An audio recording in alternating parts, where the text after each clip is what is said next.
Volume 6. Capítulo 8. Deixamos o reino Shirone e viajamos muito, muito para o oeste. Nosso destino era o reino Azura. A estrada que levava a essa região era cheia de planícies, e o tempo quente era o suficiente para deixar todos sonolentos. Em ambos os lados da estrada havia campos de grama até onde a vista alcançava, e diretamente à frente estava o contorno tênue das montanhas WYRM vermelho. Acima delas, era possível ver sombras circulando lentamente. Estava sendo bem tranquilo. De vez em quando, bandidos que não conseguiam ler a situação direito se aproximavam e exigiam que largássemos nossas coisas e partíssemos. Eris gentilmente realizava os desejos de todos, largando seu punho de ferro na cara deles e fazendo-os correr para longe. Ruiger quis abater todos que apareceram, mas quando descobrimos que estavam fazendo isso graças à fome, ele decidiu deixar que fugissem. Mas só desta vez. Embora este fosse o continente central, a estrada em torno dessas partes não era particularmente segura. Gostaria que aprendessem com o povo do continente demônio. Por lá nunca aparecia nenhum bandido, mas, em troca, os monstros apareciam com uma frequência assustadora. O fato de as pessoas poderem fazer o que quisessem pelas redondezas, por si só, era uma prova de quão pacífica era esta região. Se viajássemos um pouco mais para o norte, entraríamos em uma tremenda confusão criada por países guerreando. Na verdade, esse conflito era provavelmente a causa para o número crescente de bandidos locais. Então, deixe-me explicar um pouco as características geográficas das redondezas. As montanhas WYRM vermelho eram uma enorme cadeia de montanhas que se estendia pelo continente central, dividindo-se em 3 partes, com os WYRMS vermelhos residindo nelas. Era dito que eles eram os monstros mais fortes do continente central. A força deles em um mano a mano era avassaladora, e normalmente formavam hordas que chegavam à casa das centenas. E sua habilidade de detecção era digna de elogios. Eles nunca deixavam nada que invadisse seu território passar despercebido, mesmo se fossem animais tão pequenos quanto cachorros. E não importava o quão feroz o oponente fosse, os WYRMS se juntariam e o devorariam, com ossos e tudo. Se alguém invadisse o território deles, estaria morto. Isso era de conhecimento comum neste mundo. E também existiam várias espécies de dragões diferentes. Cada uma delas era classificada como Rank A ou até mesmo superior. Entre eles, o WYRM vermelho era o mais feroz e perigoso. Só um deles já seria de Rank S, mas sempre vagavam em grupos e dominavam territórios vastos.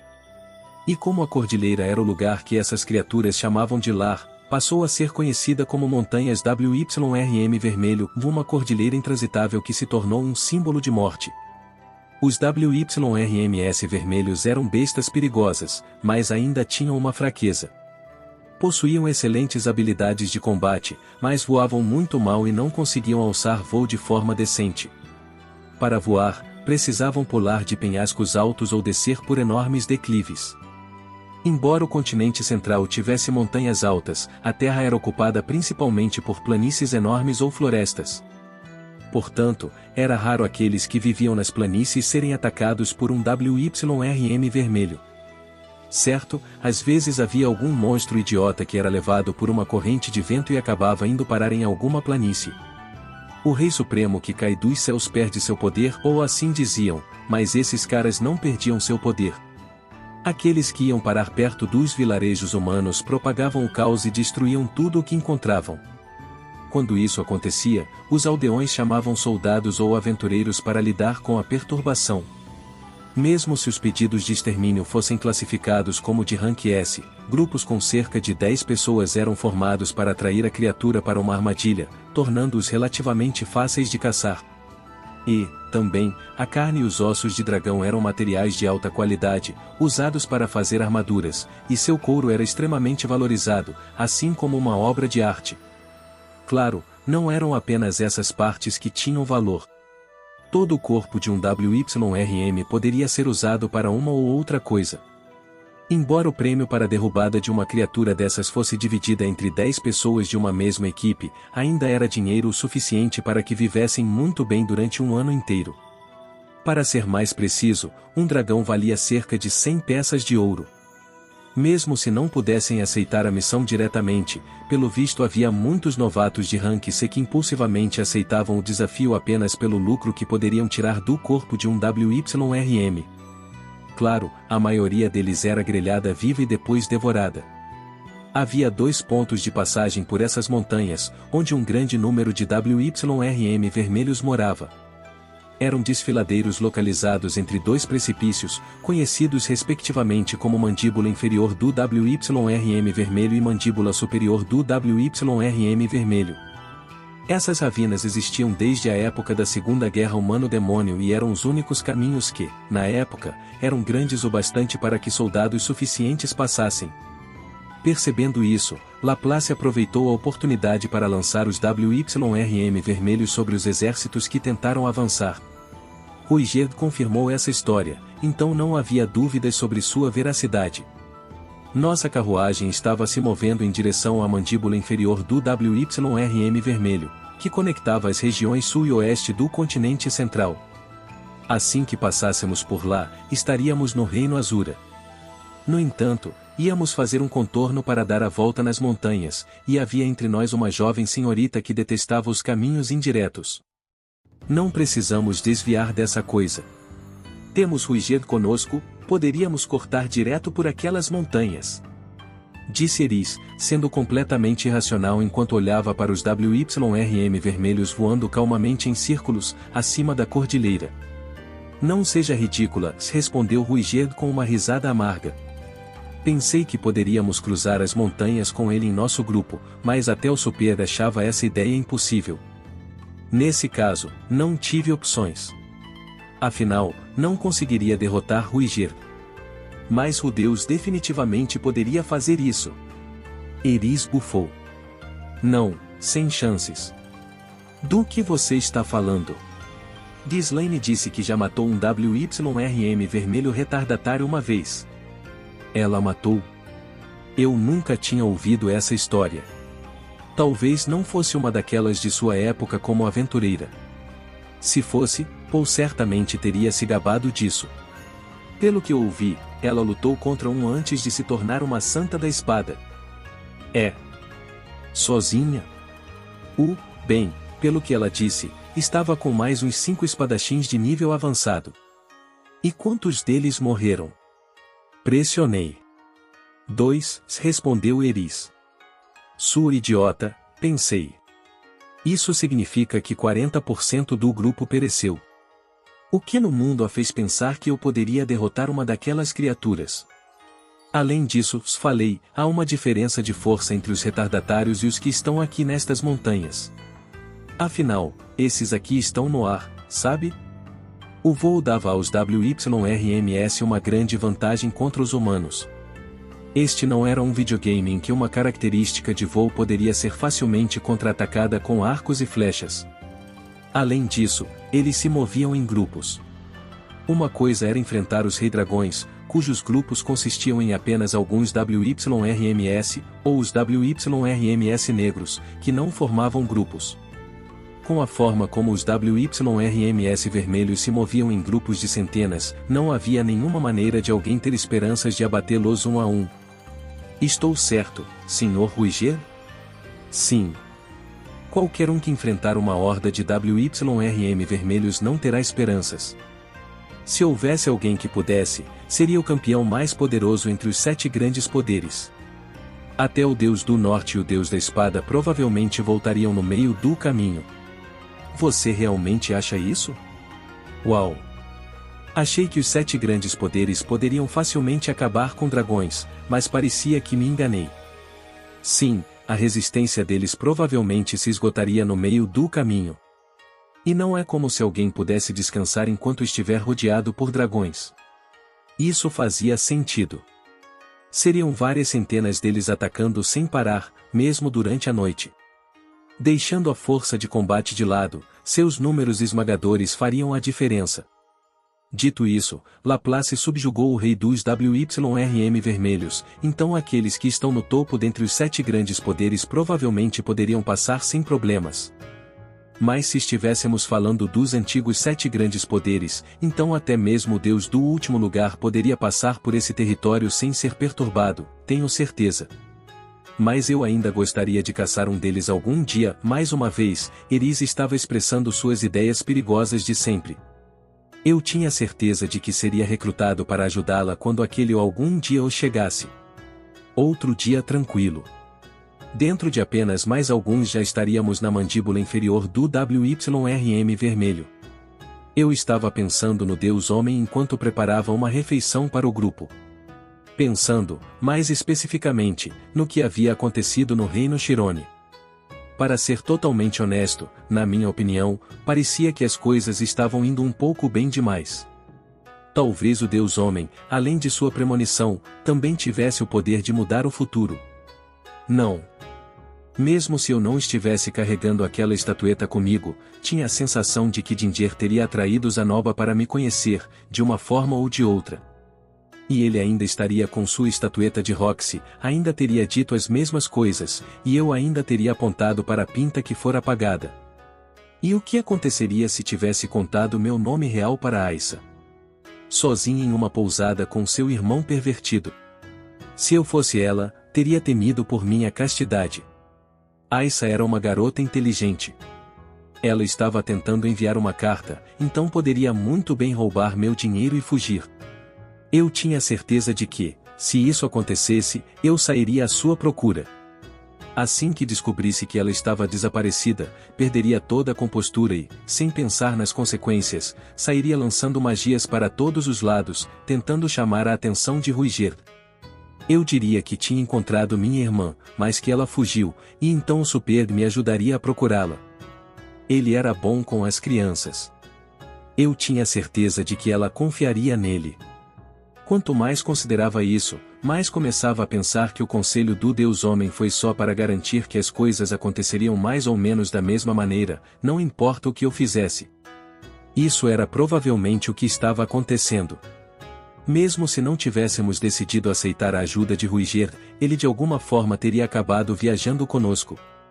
Não importa qual olho eu escolhesse do arsenal de Kishirika quando a conheci, ainda teria sido capturado pela tribo Doudia na Grande Floresta. O Deus Homem estava levando muita coisa em consideração ao me dar conselhos. Talvez eu pudesse confiar nele. No entanto, assim como antes, não conseguia entender seus motivos. Se pudesse descobrir o que ele queria, poderíamos nos dar bem.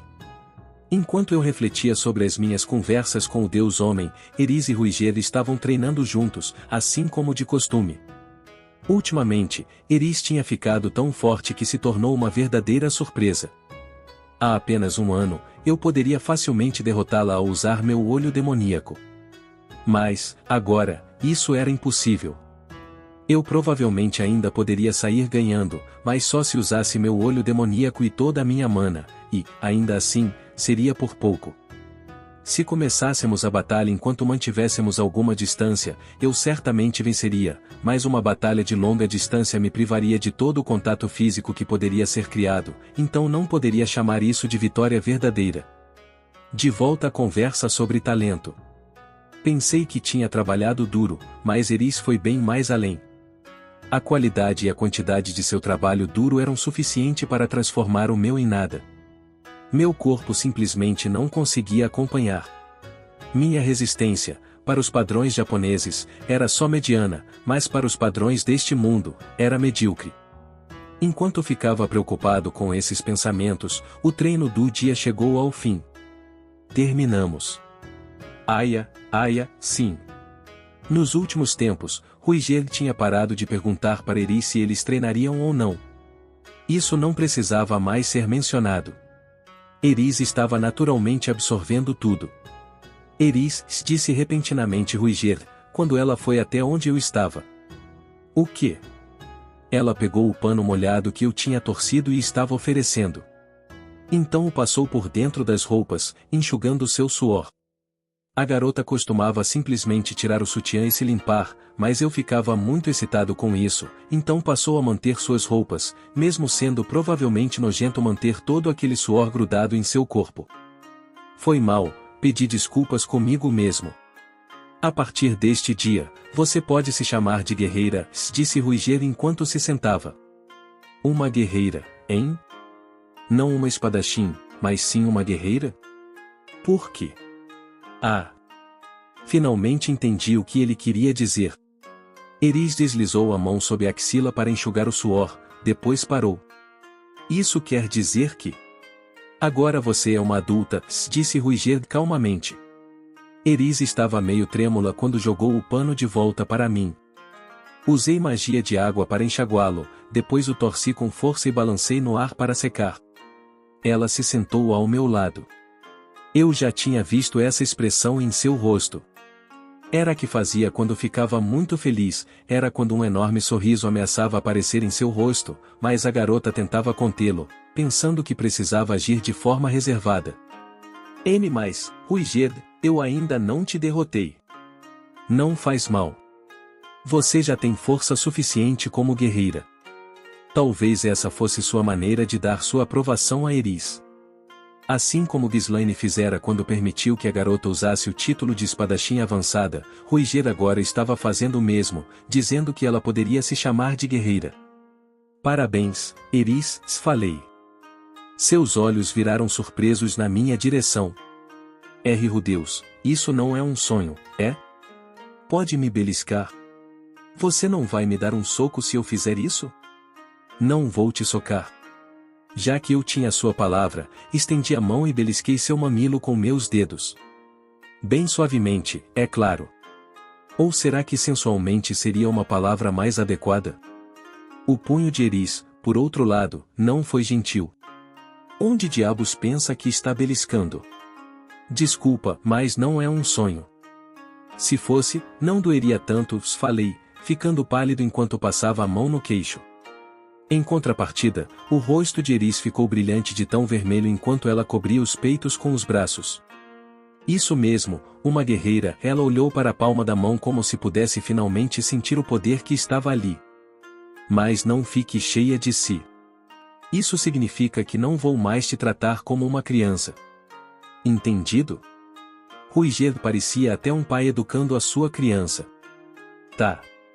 Eris mantinha um olhar manso enquanto respondia, embora suas bochechas estivessem tremendo, ameaçando revelar um sorriso.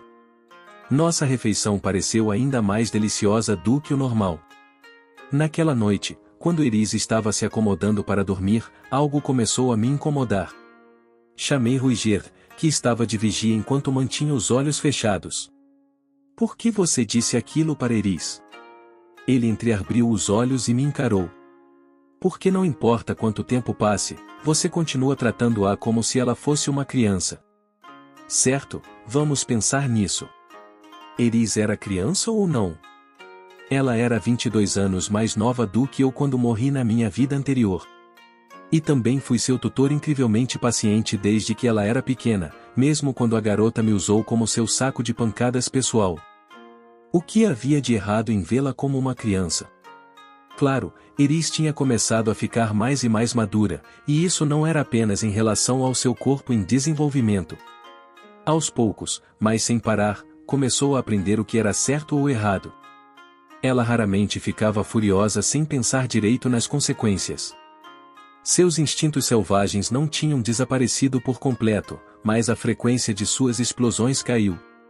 Seria possível dizer até mesmo que estava evoluindo de uma criança para uma adulta. Ou era o que eu gostava de pensar, como se fosse melhor do que ela, e não era como se alguém pudesse me chamar de adulto exemplar ou brilhante, mesmo da forma mais lisonjeira de todas. Ruiger fechou os olhos, em silêncio. Ah, bom, tudo bem se você não entender. Por alguma razão, tive um mau pressentimento quanto a isso. Isso parecia muito com os tipos de palavras finais que os personagens da TV soltavam antes de serem mortos. Senhor Ruiger. O quê?